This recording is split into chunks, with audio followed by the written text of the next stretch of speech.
আল্লাহর কোন বান্দা এই জমিনের মধ্যে কোন আমল করবে, যে আমলটা করলে ওই আমলকারী বান্দার জন্য জান্নাতের দরজা খুলে যাবে।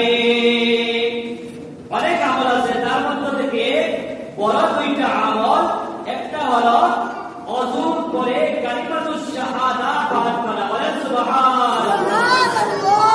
ওযু করে কালিমাতুশ শাহাদা পাঠ করা। দুই নম্বর হচ্ছে ওযু করিয়া আল্লাহর বান্দা নামাজ আদায় করা। বলেন সুবহানাল্লাহ।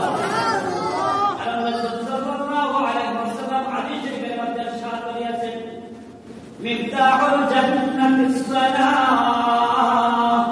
নামাজ বেহেশতের চাবি।